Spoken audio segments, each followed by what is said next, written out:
silakan duduk. Shalom. Salam damai sejahtera buat semua kita anak-anak Tuhan.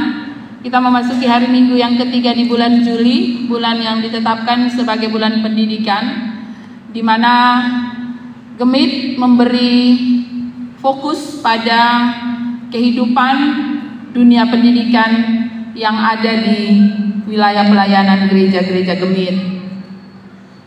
Kekasih Tuhan sekalian, kita berada di bawah tema meningkatkan kualitas sumber daya manusia melalui pendidikan. Kita untuk bagian minggu ini kepada kita seluruh gereja-gereja Gemit diberikan 2 bacaan, satu dari Perjanjian Lama, kitab 2 Tawarik, dan yang satunya dari Perjanjian Baru, surat Efesus. Dari Perjanjian Lama kita belajar tentang seorang tokoh yang bernama Yosafat. Yosafat ini dia punya papa nama Asa, seorang raja yang memerintah selama kurang lebih 41 tahun dan ia meninggal. Yosafat rupanya mendapatkan warisan yang luar biasa dari Asa. Warisan yang didapat oleh Yosafat ialah hidup takut Tuhan. Hidup takut Tuhan. Ini menjadi warisan penting bagi Yosafat ketika ia menjalankan pemerintahannya.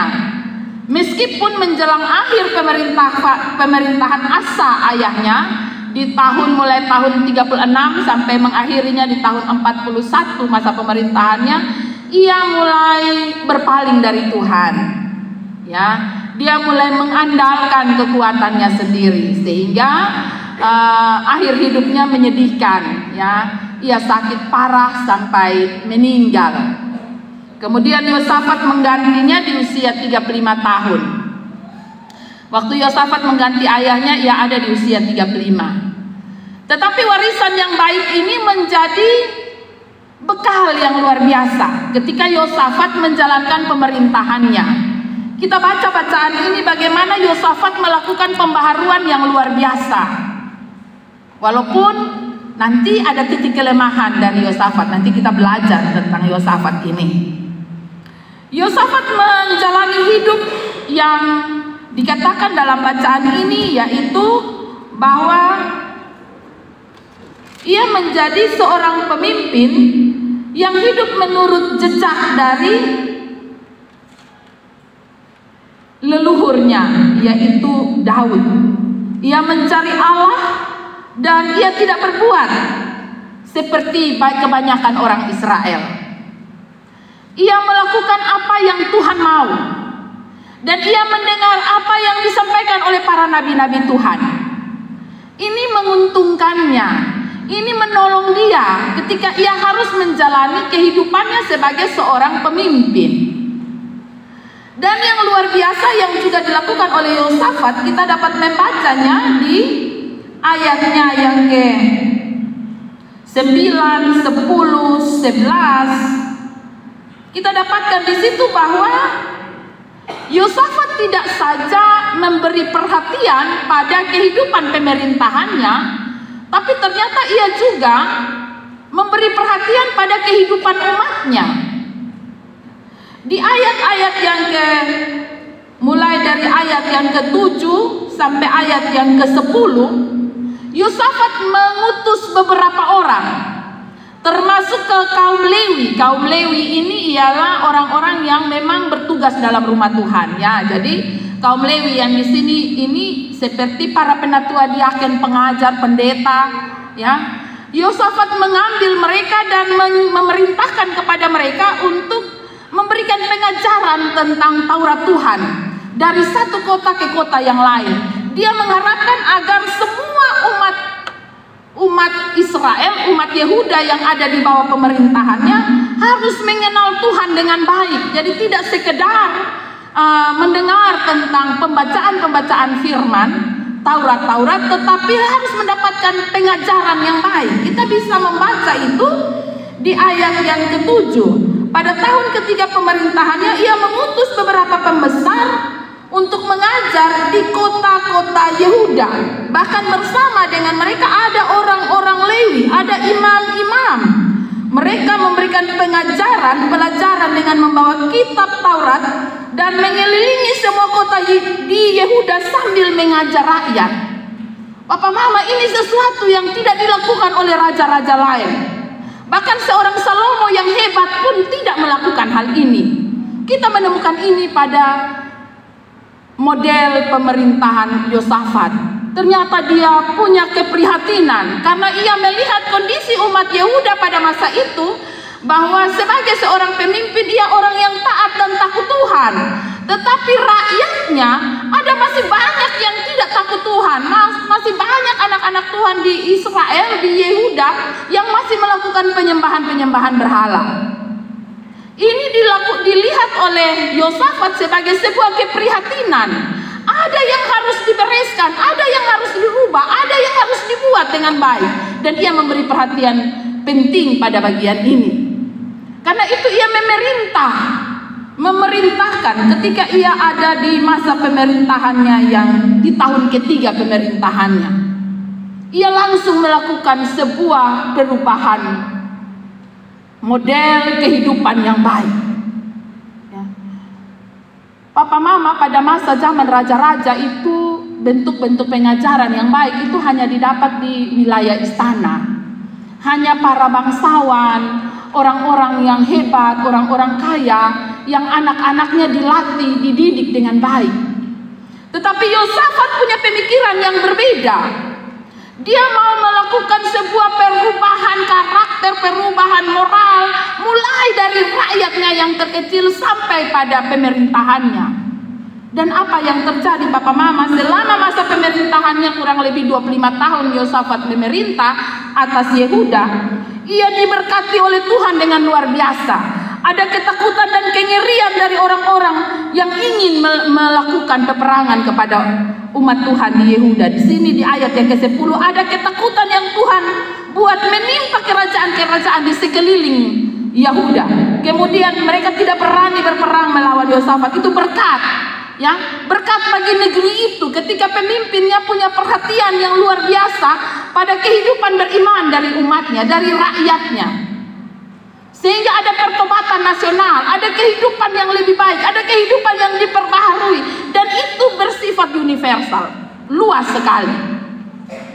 Dan hal yang berikut bahwa di ayat 12 mencatat bahwa Yosafat makin lama makin kuat, menjadi luar biasa. Ia punya benteng-benteng, ia punya kota-kota perbekalan, ia diberkati dengan luar biasa dalam masa pemerintahannya.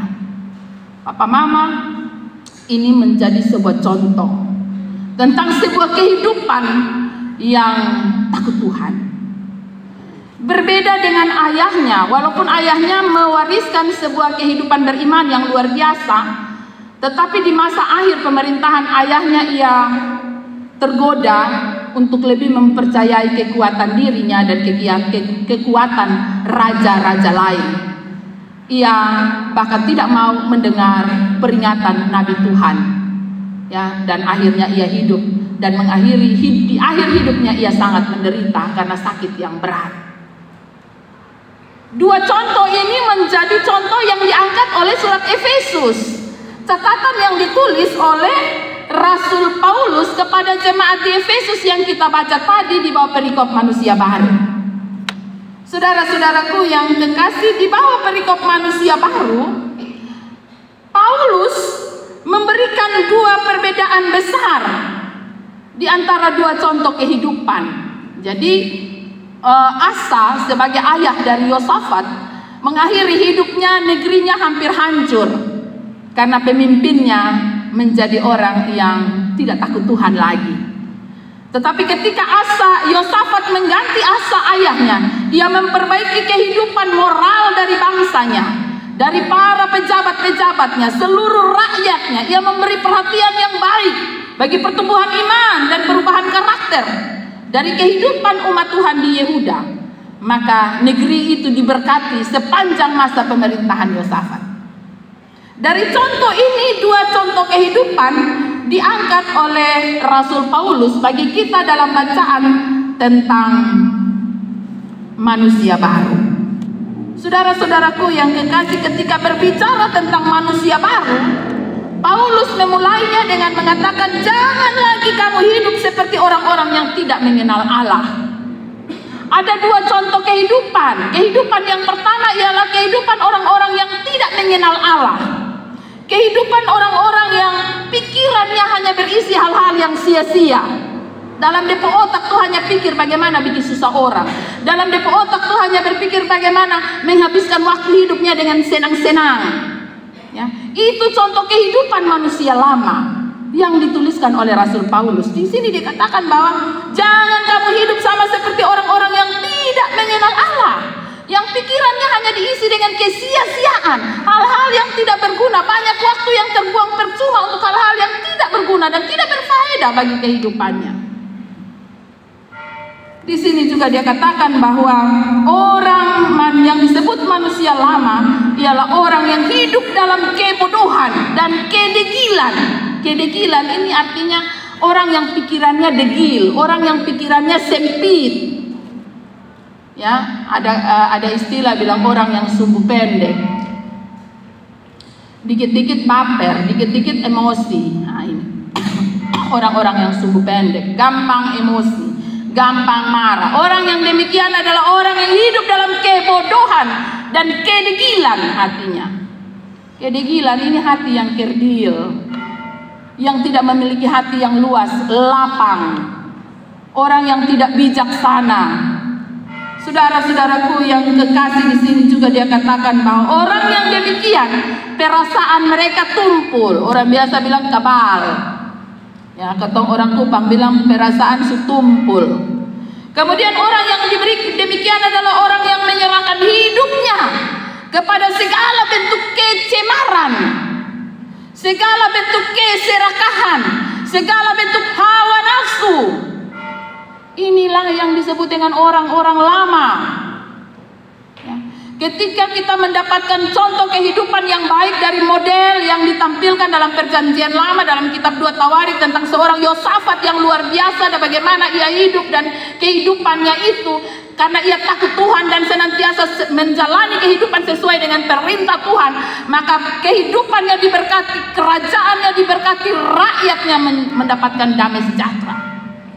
Maka ketika kita datang pada kitab Efesus, kita menemukan bahwa ada juga kehidupan orang yang masih hidup dengan cara-cara kehidupan manusia lama.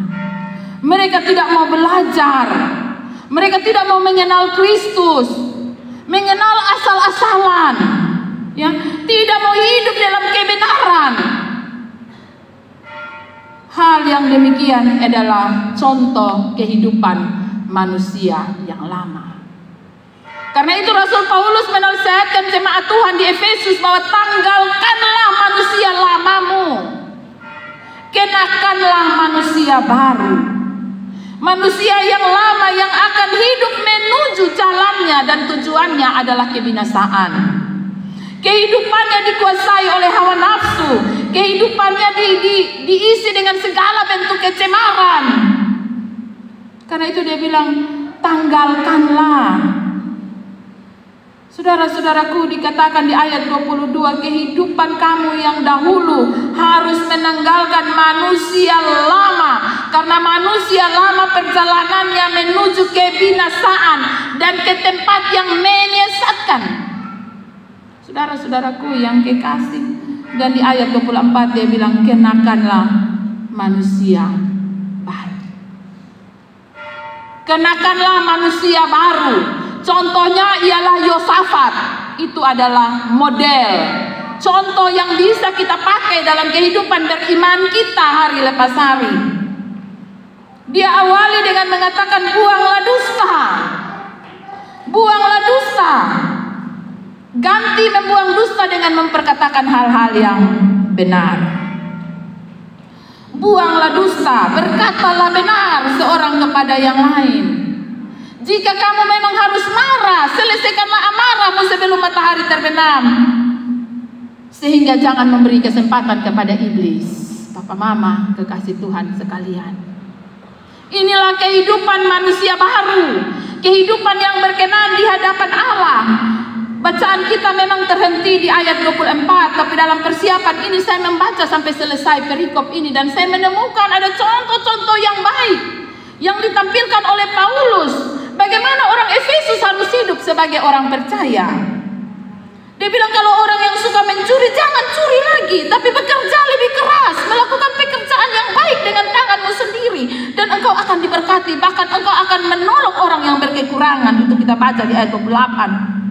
Di ayat 29 dia bilang, jangan ada perkataan kotor keluar dari mulutmu, tetapi yang keluar dari mulutmu adalah kata-kata yang membangun, supaya kepada setiap orang yang mendengarnya mereka memperoleh kasih karunia.